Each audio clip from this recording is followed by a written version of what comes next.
தற்பொழுது நமது இணைப்பில் அதிமுக முன்னாள் அமைச்சர் ஜெயக்குமார் இணைந்திருக்கிறார். சார் வணக்கம். உங்கள் கட்சி சார்பில் கொண்டு வரப்பட்ட இந்த தீர்மானம் தோல்வி அடைந்திருக்கின்றது. இந்த நிலையில உங்களுடைய கருத்து என்னங்க சார்? வணக்கம். தீர்மானத்தை பொறுத்தவரை தற்போது தோல்வி அடைந்திருக்கலாம். ஆனால் இறுதியாக மக்கள் மன்றத்திலே தோல்வியடைய போது திராவிட முன்னேற்ற கழகம்.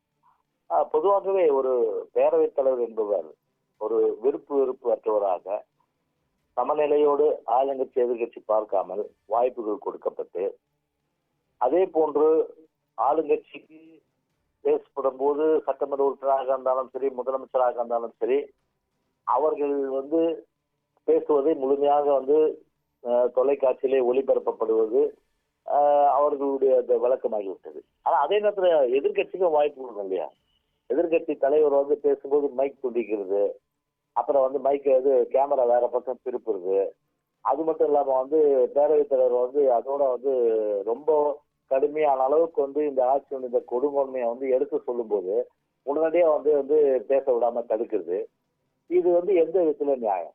பொதுவாக பேரவைத் தலைவர் எவ்வளவோ பேரவைத் தலைவர் இருந்திருக்காங்க. நான் கூட பேரவைத் தலைவராக இருந்திருக்கேன்.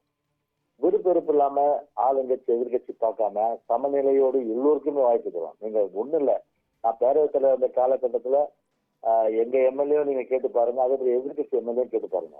அந்த அளவுக்கு ஒரு ஜனரஞ்சகத்தோடு ஒரு ஜனநாயக உணர்வுபூர்வமாக ஒரு ஜனநாயகத்துக்கு மதிப்பளித்து எல்லோருக்கும் சம வாய்ப்பு அளித்தோம். ஆனா இப்ப அந்த சம வாய்ப்பே கிடையாது. இது இப்ப இல்ல, திமுக கலாச்சாரம் அது. 1989 91 ஆண்டு காலத்தில் திரு கருணாநிதி இந்த முதலமைச்சர் காலத்திலும் சரி, அதே போன்று 96 2001 திரு கருணாநிதி அன்றைக்கு முதலமைச்சர் அந்த காலகட்டத்திலும் சரி, அதே போல் 2006 2011 அந்த திரு கருணாநிதி முதலமைச்சர் அந்த காலகட்டத்திலும் சரி, ஜனநாயக குரல்களை நிறைத்து எதிர்கட்சிகளை பேச விடாமல் செய்வது வழக்கம்.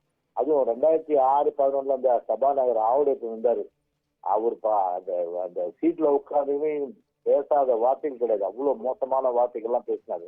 அப்படியெல்லாம் ஜனநாயகத்துடைய குரல் நிறுத்தி எதிர்கட்சி பேச செய்து அம்மாவே தனியா போயிட்டு விவாதம் பண்ணாங்க. அன்னைக்கு அந்த காலகட்டத்தில் கூண்டோட வெளியேற்றிட்டாங்க. அப்படியெல்லாம் சட்டமன்றத்தை நடத்தியவர்கள் இவர்கிட்ட என்ன எதிர்பார்க்க முடியும்? ஜனநாயகத்தை எதிர்பார்க்க முடியுமா? மரபை எதிர்பார்க்க முடியுமா? சட்டத்தை எதிர்பார்க்க முடியுமா? ஒன்னே எதிர்பார்க்க முடியாது. ஆனாலும் கூட ஒரு நம்பிக்கையில்லா தீர்மானம் கொண்டு வந்தோம். நான் இப்ப அதனாலதானே என்கிட்ட இந்த கேள்வி கேட்கறீங்க. இப்ப நான் கேள்வி கேட்கும் போது மக்கள் மத்தியில தெரிஞ்சு இல்ல, இப்ப சீப்ப ஒழிச்சு கலர் நின்றுமா? இன்னைக்கு தோல்வி அடைஞ்சா உங்களுடைய சுயரூபம் தெரியாம இருக்குமா? இன்னைக்கு அந்த தீர்மானம் மக்கள் தீர்ப்பு உங்களை நிரந்தரமா தோல்வி அடைவிச்சுருவாங்க. அந்த அளவுக்கு தான் இன்னைக்கு கடுமையான அளவுக்கு தமிழ்நாட்டில் இருக்கு. ஆனா ஒரு விருப்பெருப்பு இல்லாமல் இருக்குதான் பேரவைத்தவருடைய ஒரு முழு கடனா இருக்குன்னா, அதை ஒரு டிபேட்ல ஒரு விவாத மேடையில பங்கு பெறுவர் போயிட்டு அங்க போனா ஆடின காலம் பாடின வாங்கி சும்மா இருக்கிற மாதிரி அந்த பேரவைத் தலைவர் இப்ப நாங்க பேசினா மட்டுமே பார்த்தீங்கன்னா மைக்கை துண்டிச்சிருக்காரு. உடனே அவரே பேசிட்டு இருக்காரு. நீங்க சபை குறிப்பு எடுத்து பார்த்தீங்கன்னா பேரவைத் தலைவர் தான் அதிகம் பேசியிருக்காரு. அப்படிப்பட்ட ஒரு செயல் இன்னைக்கு ஜனநாயகம் ஒரு குழி தோண்டி புதைக்கப்பட்டது பேரவையில தான். நிச்சயமா அதுக்காக தான் இந்த தீர்மானத்தை நான் கொண்டு வந்தேங்க.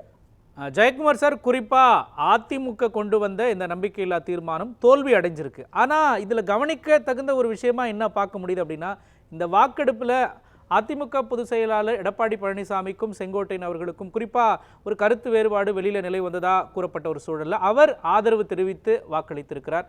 அதே போல ஓபிஎஸ் வாக்களித்திருக்கிறார். இதெல்லாம் பார்க்கும் பொழுது ஒருங்கிணைந்த அதிமுக அப்படிங்கிற ஒரு நிலையை நோக்கி நகருது அப்படின்னு புரிஞ்சுக்கலாமாங்க சார்?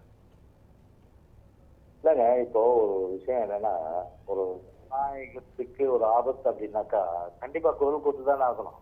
நாங்க எடுத்து வைத்த ஒரு விவாதம், எடுத்து வைக்கப்பட்ட அந்த கருத்து ஜனநாயகத்துக்கு ஆபத்து. பேசணும், எல்லா சட்டமன்ற உறுப்பினர்கள் நேரலாம் எதிர்கட்சிக்கு. அந்த வகையில எங்க கட்சிக்குள்ள எந்த கருத்து வேறுபாடு இல்லை. நீங்க சிண்டு முடிக்க வேணாம். அதனால ஓபிஎஸ் விட்டுருங்க, அவரு எங்க கட்சி இல்லை அவரு. ஆனா எங்களோட என்ன பொறுத்தவரை எங்க கட்சி சட்டமன்ற உறுப்பினர், அதுக்கு எங்க கட்சியினுடைய தீர்மானம் கொண்டு இயற்கையா அவர் ஆதரவு கொடுத்திருக்காரு. எனவே அதுக்கு முடிச்சு போட வேணாம் சார். குறிப்பா ஓபிஎஸ் ஆதரவு தெரிவிச்சிருக்காரு, அவருக்கு நீங்க என்ன சொல்லணும்னு நினைக்கிறீங்க? என்னங்க? ஓபிஎஸ் ஆதரவு தெரிவித்திருக்கிறார் அதிமுக எடுத்த இந்த நிலைப்பாட்டுக்கு, அவருக்கு என்ன சொல்லணும்னு நினைக்கிறீங்க? செங்கோட்டையன் அவரை பொறுத்தவரை அவருடைய பையனே திரு மு கருணாநிதியுடைய ஸ்டாலினை பாராட்டிருக்காரு. இவரே சட்டமன்றத்துல திரு கருணாநிதி புகழ் பாடியிருக்காரு. அப்படிப்பட்டவர்லாம் இன்னைக்கு ஆதரவு தெரிவிச்சுன்னு ஏன் ஆதரவு தெரிவிச்சு நீங்க அவரை தான் போய் கேட்கணும், என்ன கேட்குறீங்க? இணைப்பில் உங்களது கருத்துக்களை பதிவு செய்ததற்காக நன்றி திரு ஜெயக்குமார்.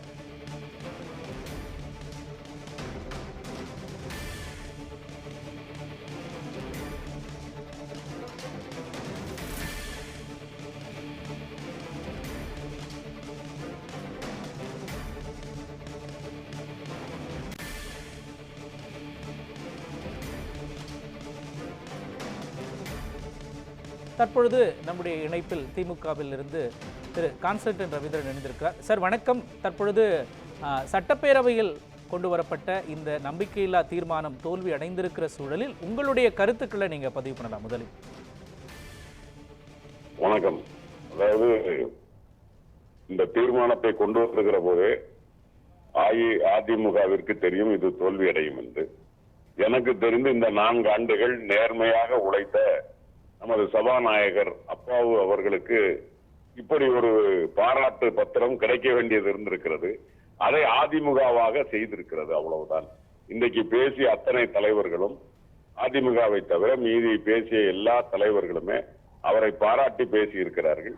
குறிப்பாக மாண்புமிகு முதலமைச்சர் பல நேரங்களில் அவர் திராவிட முன்னேற்ற கழக உறுப்பினர்கள் வருத்தப்படக்கூடிய வகையில் கூட சில விஷயங்களில் அவர் ரொம்ப கராராக இருந்தார். அந்த நேரத்தில் கூட நான் மகிழ்ச்சி அடைந்தேன், இவ்வளவு நேர்மையாக நடுநிலைமையோடு நடந்து கொள்கிறார் என்று. அதை விட மிக முக்கியம், இவர்கள் பேசுவதற்கு நேரம் தர மாட்டேன் என்று சொல்லுகிறார் என்று சொன்னபோது மாண்புமிகு முதலமைச்சர் அவர்கள் மிக தெளிவாக சுட்டிக்காட்டினார். எதிர்கட்சி தலைவர் 2 மணி நேரம் 51 நிமிஷம் பேசியிருக்கிறார். அதுல 1 மணி நேரம் அமைச்சர்கள் கொடுத்த பதில் என்றால் 1 மணி நேரம் 51 நிமிஷம் பேசியிருக்கிறார்.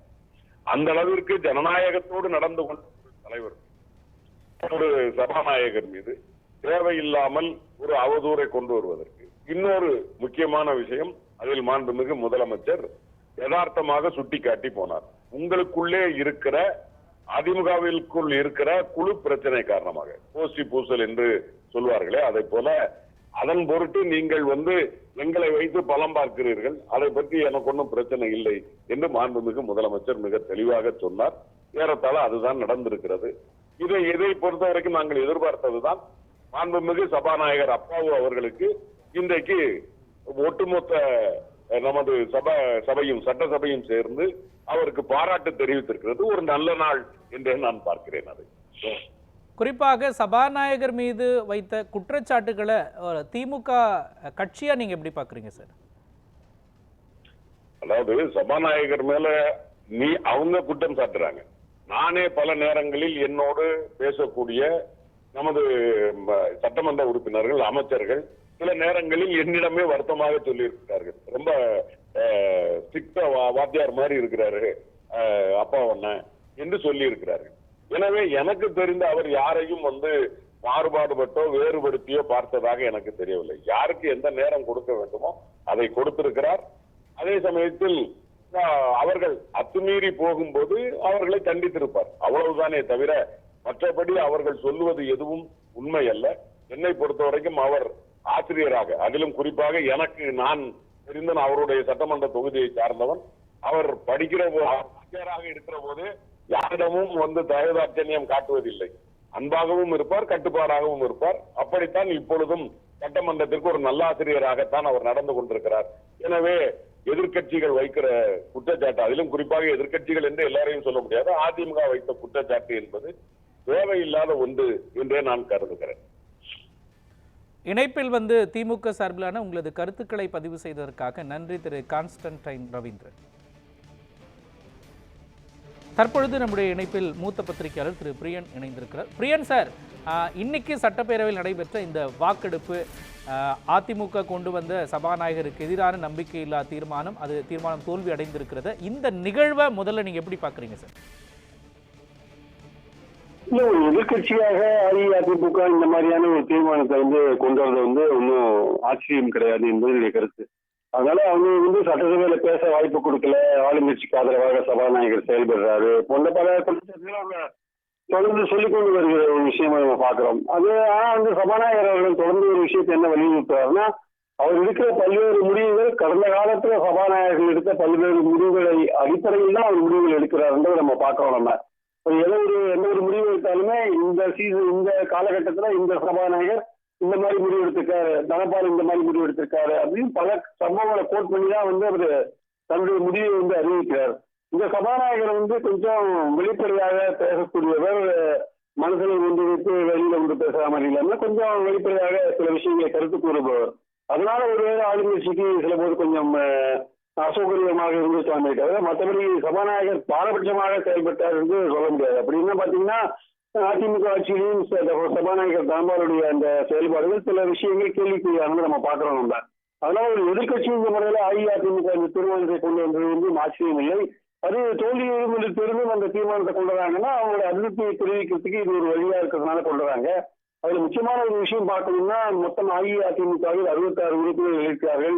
அதுல 63 பேர் தான் ஆதரிச்சிருக்காங்கிறத நம்ம பார்க்கிறோம். நம்ம அந்த டிவிஷன் ஓட்டு குறை ஓட்டு மூலமாக தீர்மானம் நிறைவேறாவிட்டாலும் கூட டிவிஷன் முறையில் ஓட்டுகளை எண்ண வேண்டும் என்று ஆளுங்கட்சி சொன்னது என்பது எதிர்த்தரப்பு எவ்வளவு செலவு இருக்கிறது என்பதை தெரிந்து கொள்வதற்காக தான் நான் நினைக்கிறேன். அதே மாதிரி பாஜகவினர் வந்து அவர்கள் ஆளுங்கட்சியை எதிர்த்து மறியல் செய்வதற்காக இன்றைக்கு திட்டமிட்டிருப்பதால் அவர்கள் வரவில்லை. பாமகவுக்கு நடுநிலை வைக்க வேண்டும் என்ற ஒரு நோக்கம் இருந்தால் அவங்க வரல. மற்றபடி திமுகவுடைய ஆளுங்கட்சி உறுப்பினர்கள் எல்லோரும் சேர்ந்து ஒட்டுமொத்தமாக சபாநாயகருக்கு எதிராக கொண்டு வந்த தீர்மானத்தை எதிர்ப்பு என்று நம்ம பார்க்கிறோம். ஸோ ஆளுங்கட்சி தன்னுடைய வலிமையை கொண்டு இந்த தீர்மானத்தை தோற்கடித்திருக்கிறது. எதிர்கட்சியை தன்னுடைய ஜனநாயக கடமையை மனதில் கொண்டு இந்த மாதிரி ஒரு தீர்மானத்தை கொண்டு வந்திருக்கிறது. ஸோ ஜனநாயகத்துல மெஜாரிட்டி மிக முக்கியமான விஷயமா இருக்கிறதுனால தீர்மானம் தோல்வியுற்று இருக்கிறது. மற்றபடி ஒரு கவனத்தை கவர்வதற்காக ஆளுங்கட்சியில தற்போது எதிர்கட்சியில் தற்போது அவர்கள் கட்சிக்குள்ளவே அதில் பிரச்சனைகள் இருக்கின்றன. ஒருவேளை இதெல்லாம் திசை திருப்புவதற்காக கூட இந்த விஷயத்தை அவங்க கையில் எடுத்துக்கலாம் என்பது என்னுடைய கருத்து. சார், குறிப்பாக இதில் இன்னொரு முக்கியமான ஒரு விஷயமா பார்க்கப்படுவது அதிமுக சார்பில் கொண்டு வரப்பட்ட இந்த தீர்மானத்திற்கு இபிஎஸோடு கருத்து வேறுபாடில் இருக்கிறார் செங்கோட்டையன் என்று பேசப்பட்ட நிலையில் அவரும் வாக்களித்திருக்கிறார். இணைப்பில் வந்து உங்களுடைய கருத்துக்களை பதிவு செய்ததற்காக நன்றி திரு பிரியன்.